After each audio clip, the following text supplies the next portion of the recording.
শুভ সকাল। দেশ বিদেশের সকল এটিএন বাংলার দর্শককে স্বাগত জানাচ্ছি এবং স্বাগত জানাচ্ছি SRS international BD presence turning পয়েন্টে। টার্নিং পয়েন্টের মূল বিষয়টাই বাংলাদেশকে নিয়ে এবং বাংলাদেশের ঘুরে দাঁড়াবার গল্প, বাংলাদেশে কখন কি হচ্ছে এবং এই বাংলাদেশকে আমরা কিভাবে বাংলাদেশ 2.0 অর্থাৎ একটি উন্নত বাংলাদেশে রূপান্তর করতে পারি, সেই বিষয়গুলো নিয়েই আমরা কথা বলতে চাই। সেক্ষেত্রে একটি বিষয় অন্তরায় হয়ে দাঁড়ায় যখন দুর্যোগ আসে। দেশে নানানভাবে নানান দুর্যোগেই আমরা আক্রান্ত হই এবং বাংলাদেশ অনেকবার দেখিয়েছে যে আমরা দুর্যোগ আসলেও সেটা মোকাবেলা করছি, সেটি যাতে আরও একটু সহনশীল হয় এবং দুর্যোগ প্রশমিত হয়, সেই বিষয়গুলো নিয়ে আলোচনা করতে চাই। কারণ আগামী রবিবার অক্টোবরের 13 তারিখে আমরা পালন করছি আন্তর্জাতিকভাবে আন্তর্জাতিক দুর্যোগ প্রশমন দিবস। এই বছরের প্রতিপাদ্য হলো আগামী প্রজন্মকে সক্ষম করি, দুর্যোগ সহনশীল ভবিষ্যৎ গড়ি। সেই বিষয় নিয়ে কথা বলতে আমাদের সাথে দুজন বিশেষ অতিথি যুক্ত হয়েছেন। চলুন পরিচয় করিয়ে দিই তাদের সাথে। আমাদের সাথে শুরুতেই আছেন আহমেদুল হক, তিনি পরিচালক এবং যুগ্ম সচিব, ঘূর্ণিঝড় প্রস্তুতি কর্মসূচি, দুর্যোগ ব্যবস্থাপনা ও ত্রাণ মন্ত্রণালয়। তার পাশে আছেন কে এম আলী রেজা, অতিরিক্ত সচিব, দুর্যোগ ব্যবস্থাপনা ও ত্রাণ মন্ত্রণালয়। ধন্যবাদ। দুজনকে পেয়ে ভীষণ ভালো লাগছে, আশা করি ভালো আছেন। আমিও বেশ বেশ ভালো আছি। শুরুতেই আমি রেজা ভাইয়ের কাছে একটু আসতে চাই এবং জানতে চাই, এই যে সামনে আন্তর্জাতিক দুর্যোগ প্রশমন দিবস আসছে, আমরা সেই দিবসটা পালনও করি, বেশ অনেক বছর হয়েছে আমরা এই দিবসটি পালন করছি, প্রেক্ষাপট দিয়ে শুরু করি। জি, ধন্যবাদ প্রশ্নটি করার জন্য। আমি তার আগে এটিএন বাংলার কাছে কৃতজ্ঞতা জানাই এবং ধন্যবাদ জানাই যারা এই অনুষ্ঠানটি দেখছেন দেশে বিদেশে বসে, যে ঠিক এরকম একটি গুরুত্বপূর্ণ দিবসের সামনে রেখে এই আয়োজনটি করবার জন্য। আপনি প্রতিপাদ্য বিষয়টি বলেছেন, খুব গুরুত্বপূর্ণ দুটো ওয়ার্ড কিন্তু এখানে আছে। একটা হচ্ছে যে আগামী প্রজন্ম, ভবিষ্যৎ প্রজন্ম, আর একটা হচ্ছে দুর্যোগ সহনশীল। এটা নিয়ে ব্যাখ্যা আমরা করব পরবর্তীতে। তার আগে এই দিবসটির প্রেক্ষাপটটা একটু বলে নিই। এই দিবসটি প্রথমে শুরু হয় 1989 সালে এবং এটা জাতিসংঘের তত্ত্বাবধানেই, জাতিসংঘের পরিচালনায় কিন্তু এই কার্যক্রমটি চালু হয়। এবং এই 90-এর যে দশক, সেই দশকটা কিন্তু জাতিসংঘ দুর্যোগ প্রশমন, ন্যাচারাল ডিজাস্টার রিডাকশন দশক হিসেবে কিন্তু ঘোষণা করে। তার কারণ ছিল ওই সময়টাতে জলবায়ু পরিবর্তন নিয়ে ব্যাপক আলোচনা হচ্ছিল। একই সাথে আমরা দেখলাম যে প্রাকৃতিক দুর্যোগের ঘনঘটাও কিন্তু বেশ ছিল। অর্থাৎ দুটোর ভিতরে, জলবায়ু পরিবর্তন এবং প্রাকৃতিক দুর্যোগ, তার ভিতরে একটি কিন্তু কোরিলেশন বা আন্তঃসংযোগ কিন্তু তৈরি হয়, যার ফলে জাতিসংঘ, সিভিল সোসাইটি, প্রাইভেট সেক্টর সবাই কিন্তু নড়েচড়ে বসেন এবং এই 90-এর শতকটাকে আপনার দুর্যোগ প্রশমন আন্তর্জাতিক শতক হিসেবে ঘোষণা করা হয়। এর পরবর্তীতে আরও কতগুলি ঘটনা ঘটে। আমরা 1999 সালে এসে দেখলাম যে জাতিসংঘ কিন্তু একটি স্ট্র্যাটেজি তৈরি করেন, এটাকে বলা UNISDR, international strategy for disaster reduction. এর ঠিক পরবর্তীতে 2005 সালে হিউগো ফ্রেমওয়ার্ক ফর অ্যাকশন নামে একটি স্ট্র্যাটেজি তৈরি হলো এবং সর্বশেষ যেটি তৈরি হলো 2015 সালে, 15 থেকে 30 পর্যন্ত Sendai framework for disaster risk reduction. তো আমরা দেখতে পাচ্ছি যে জাতিসংঘ কিন্তু শুরু থেকেই বেশ সোচ্চার ছিলেন, বিশেষ করে 90 শতক থেকে এই জলবায়ু পরিবর্তনজনিত কারণ এবং একটা হচ্ছে দুর্যোগজনিত কারণ। সেই কারণে তখন এই দিবসটি ঘোষণা করা হয়। এই দিবসটি অবশ্য অন্য দিনে ছিল, অন্যভাবে ছিল। গত কয়েক বছর যাবৎ সেটি এই 13 অক্টোবরকে আপনার এই আন্তর্জাতিক দুর্যোগ প্রশমন দিবস হিসেবে শুধু পালন করা হচ্ছে। জাতিসংঘভুক্ত দেশগুলি পালন করছে যথাযথ মর্যাদার সঙ্গে।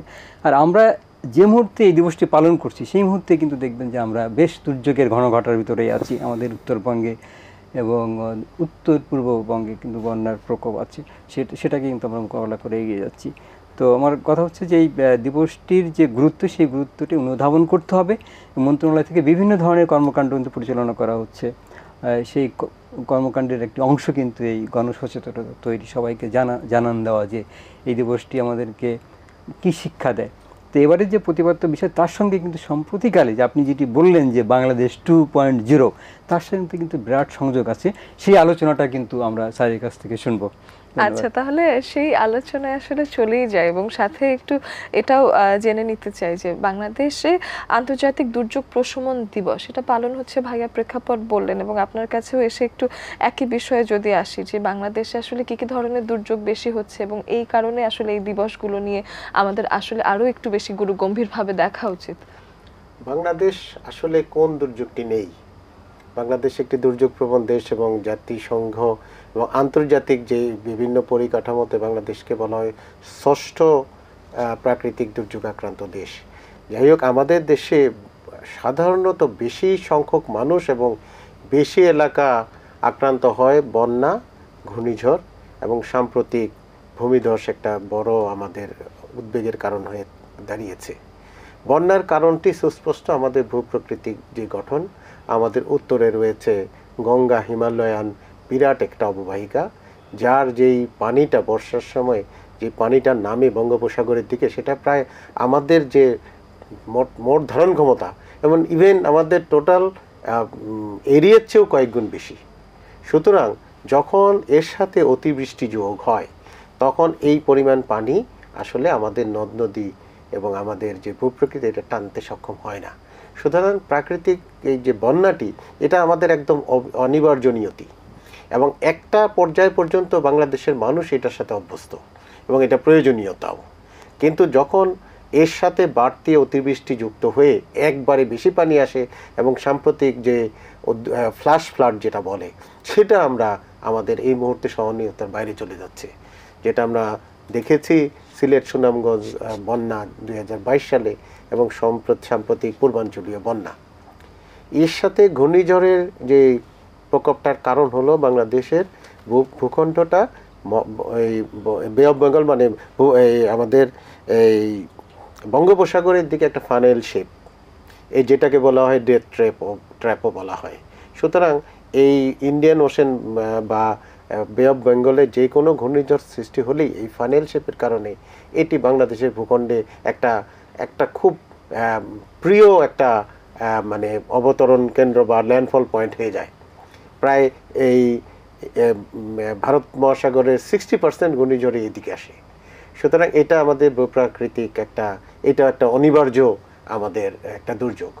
এখন আর যেটা ভূমিধস হচ্ছে যে বৃষ্টি কিন্তু লম্বা সময় নিয়ে বৃষ্টি হলে খুব একটা সমস্যা হয় না, কিন্তু একই অল্প সময়ের মধ্যে যদি বেশি বৃষ্টি হয় তখনই ওই ভূমিধস সৃষ্টি হয়।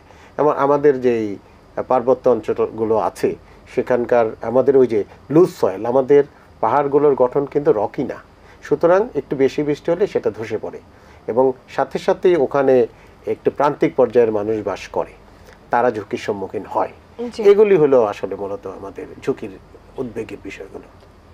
একেবারে, এবং বাংলাদেশ 2.0 নিয়ে কথা হচ্ছে এবং সেই বিষয়ে খানিক বাদেই আসে আসলে।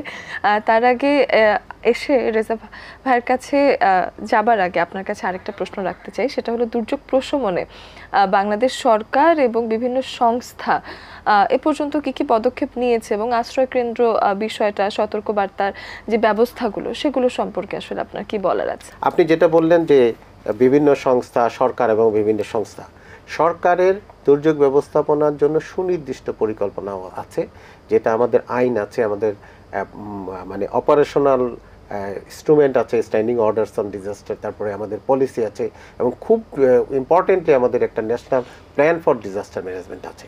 সেটার মাধ্যমে একদম সমন্বিতভাবে আমাদের দুর্যোগ ব্যবস্থাপনার 4টা পর্যায় প্রশমন, যেটা আমরা তো দুর্যোগ প্রতিহত করতে পারবো না, আমরা ক্ষতির মাত্রা প্রশমন করতে পারবো। সেটার জন্য আমাদের সুনির্দিষ্ট অবকাঠামোগত এবং অবকাঠামো ব্যতিরেকে যেগুলি আপনার সচেতনতামূলক এই প্রোগ্রাম আছে। অবকাঠামোর মধ্যে আমরা যেটা করি, রাস্তাঘাট, আমাদের বাঁধ, এগুলো নির্মাণ, যেটা যেমন বন্যার ক্ষেত্রে বাঁধ কাজ করে এবং আমাদের জলোচ্ছ্বাসের ক্ষেত্রে বাঁধ কাজ করে, যোগাযোগ ব্যবস্থা, এগুলো হলো প্রশমনমূলক।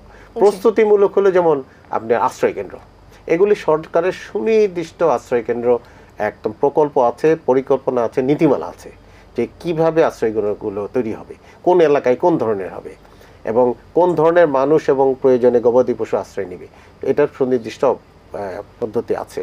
তারপরে এটা হলো প্রস্তুতি গেল। প্রস্তুতির মধ্যে আরেকটি আছে, মানুষকে প্রস্তুত করা, যেটা ওই যে আমি বললাম অবকাঠামো ব্যতি রেখে, যেটা মানুষকে দুর্যোগ ঝুঁকি জ্ঞান দেওয়া, মানুষকে দুর্যোগ মোকাবেলার জন্য কি করণীয়, তাৎক্ষণিক কি করণীয়, আগে কি করণীয়, পরবর্তীতে কি করণীয়, এটার সাথে আসতেছে আপনি আগাম সতর্কবার্তা। আগাম সতর্কবার্তা এখন একটা বিরাট, বাংলাদেশ একটা আগাম সতর্কবার্তার একটা সবচেয়ে বড় শিখন ক্ষেত্র বলা যায়। 70 সালে ঘূর্ণিঝড়ে 10 লক্ষ মানুষ মারা যায়। সেই বাংলাদেশ 2023 সালে ঘূর্ণিঝড় মখায় শূন্যতে নামিয়ে আনতে পেরেছে, এবং এটা একদম কনস্ট্যান্টলি মানে সিঙ্গেল ডিজিটের মধ্যে আছে। এটার মূল কারণ হলো আগাম সতর্কবার্তার ব্যবস্থা উন্নতি। এবং সাম্প্রতিক আরেকটি ইন্টারভেনশন এসেছে জাতিসংঘের উদ্যোগে সবার জন্য আগাম সতর্কবার্তা, সেটা অনেক বড় সময় লাগবে আলাদা করে, সেটা আমি বলতে যাচ্ছি না। এই যে তারপরে এরপরে আসছে সারাদান, এটাই মূল অংশ, এটাই আমরা সবাই দেখি। মানুষকে আশ্রয়কেন্দ্রে আনা, মানুষকে খাবার দেওয়া, প্রাথমিক চিকিৎসা দেওয়া, এগুলি সবাই মিলে। তারপরে হলো পুনর্গঠন, পুনর্বাসন। এই প্রত্যেকটা কাজে সরকার এবং আমাদের উন্নয়ন সহযোগী জাতিসংঘ সংস্থাগুলো, এনজিও, আইএনজিও সবাই একসাথে কাজ করে, যার কারণে আমাদের দুর্যোগ ব্যবস্থাপনার একটা অন্যতম বিউটি বলা হয় অল অফ সোসাইটি অ্যাপ্রোচ বা হোল অফ সোসাইটি অ্যাপ্রোচ, যেটা বলি সবাইকে নিয়ে।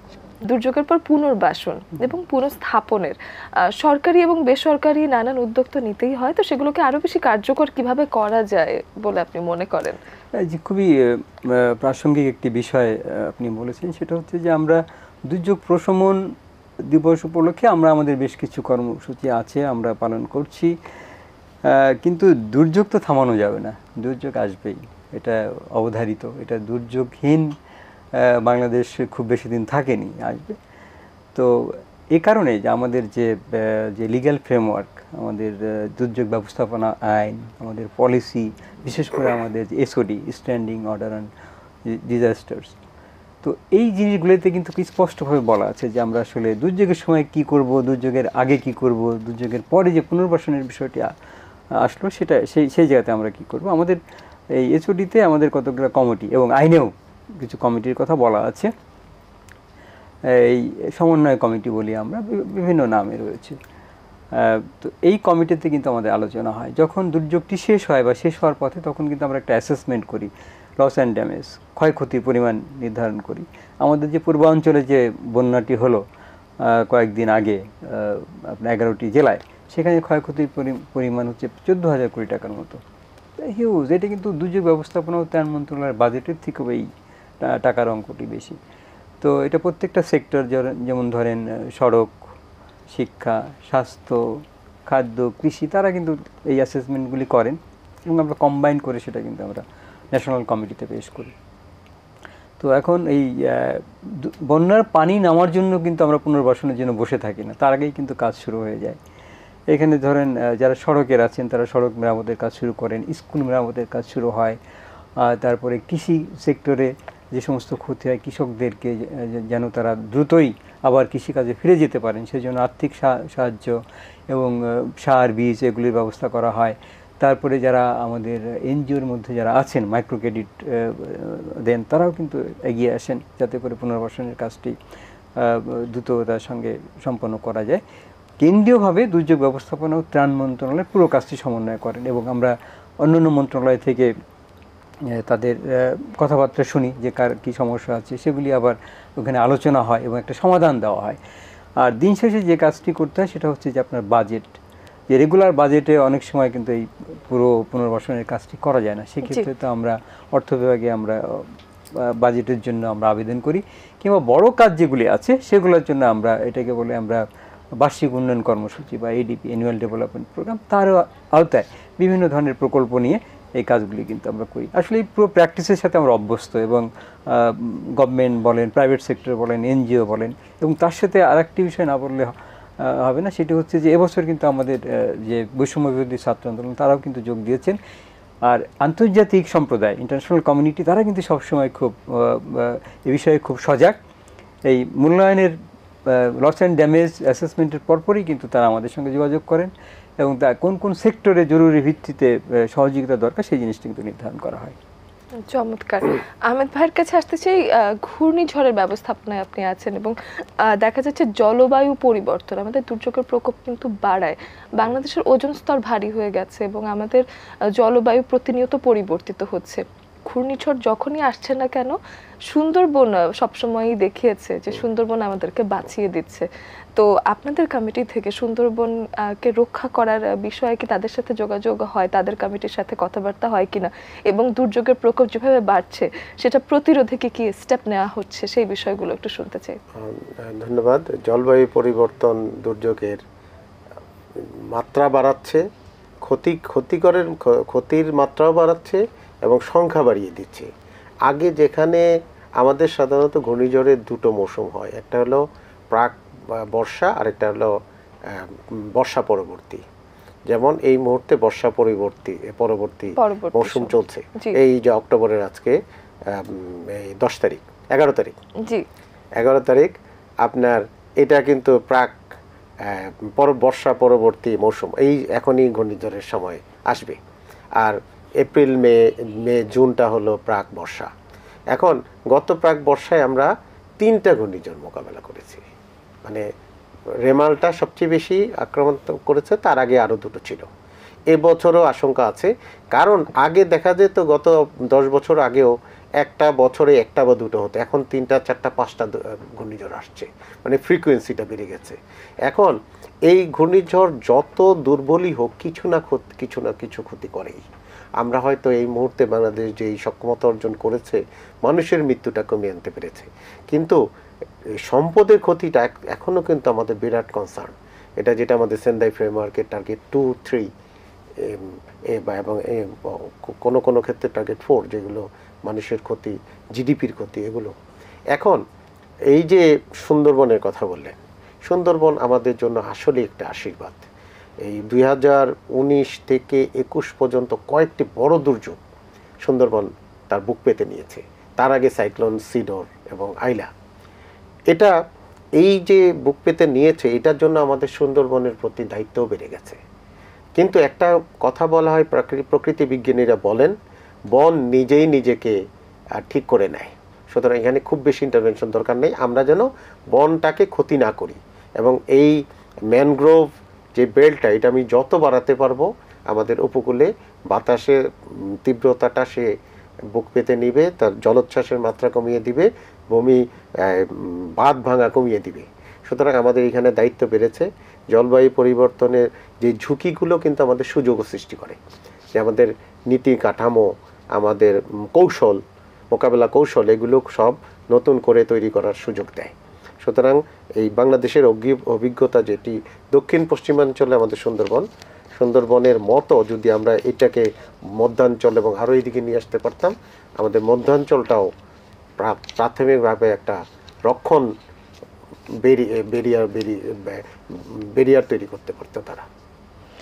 একদম শেষ দিকেও চলে এসেছি, তাই একেবারে শেষ প্রশ্নের দিকেই দুজনের কাছে এগোতে চাই। দেখা যায় যে দুর্যোগের সময় নানান রকম মিথ্যাচার হয়, অপপ্রচার হয়, এবং তাতে কিন্তু মানুষের ভেতর আরো অস্থিরতা তৈরি হয়। সেই বিষয়গুলোর ব্যাপারে কতটুকু সচেতন হওয়ার প্রয়োজন আছে, এবং আগামী প্রজন্মকে দুর্যোগ সচেতন নাগরিক হিসেবে গড়ে তুলতে পারিবারিক ভূমিকা এবং শিক্ষা প্রতিষ্ঠানের ভূমিকা সবকিছু মিলে একটু শেষের দিকে খুবই দরকারি প্রশ্নটি আপনি করেছেন, যে দুর্যোগ আগাম সতর্কবার্তা দিয়ে মিথ্যা প্রচার অথবা অতি প্রচার, এটার একদম সুনির্দিষ্ট কারণ আছে।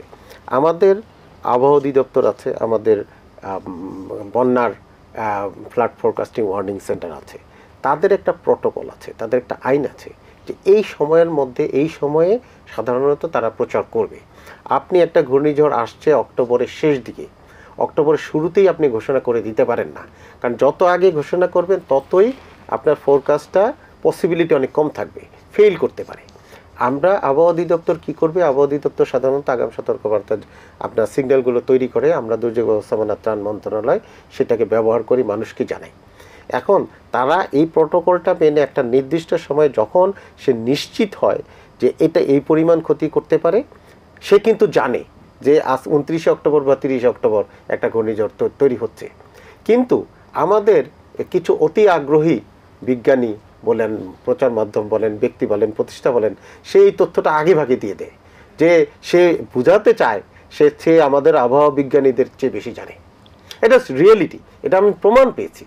আমি কিন্তু জানি যে এই মাসে আমি আবহাওয়া বিজ্ঞানী নই, আমি সাধারণ একজন দুর্যোগ ব্যবস্থাপনা কর্মী, কিন্তু আমি বলবো না, কারণ যার বলার কথা সে বলুক, সে এটার জন্য ম্যান্ডেটেড অর্গানাইজেশন। এখন এটা অতি প্রচার হয়ে যায়, মানুষের মধ্যে আতঙ্ক সৃষ্টি হয়, মানুষের কাছে ভুল বার্তা যায়, এবং এরকম হয় যে বাংলাদেশের আবহাওয়া অধিদপ্তর ঘুমিয়ে আছে, যে বিদেশের থেকে একজন জানাচ্ছে এই একটা দুর্যোগ আসছে, কিন্তু এখন তো জানানোর সময় নয়। কেন আমি এখনকে জানিয়ে মানুষকে আতঙ্ক সৃষ্টি করব? এবং আমি নিশ্চিত হয়ে বাংলাদেশের এই আবহাওয়া বার্তা সংস্থাগুলো এবং দুর্যোগ ব্যবস্থাপনা মন্ত্রণালয় এই ব্যাপারে যথেষ্ট আপডেটেড থাকে, এবং এখনকার যে টেকনোলজি, আমরা সমস্ত আন্তর্জাতিক সংস্থাগুলো সাথে নিয়মিত যোগাযোগ আছে, আমরা প্রত্যেকে তথ্য শেয়ার করছি। সুতরাং আমরা জানাবো সময় মতো। সেই জন্য মানুষকে একটা ন্যাশনাল সিস্টেমের প্রতি বিশ্বাসী থাকতে হবে।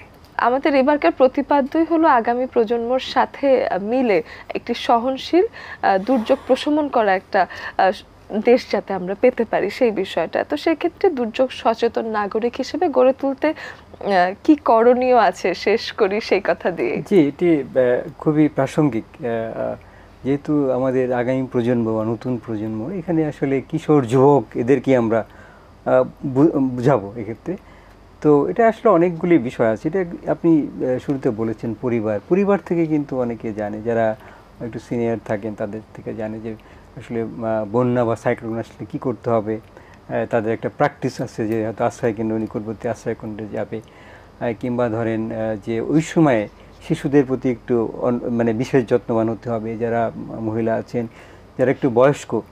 আবার কোনো ফ্যামিলিতে কিন্তু শারীরিক প্রতিবন্ধী সদস্যও থাকতে পারে, তো তাদের প্রতি বিশেষ যত্নবান হতে হবে কিভাবে সাইক্লোন সেন্টার বা বন্যা আশ্রয়কেন্দ্রে যাবে।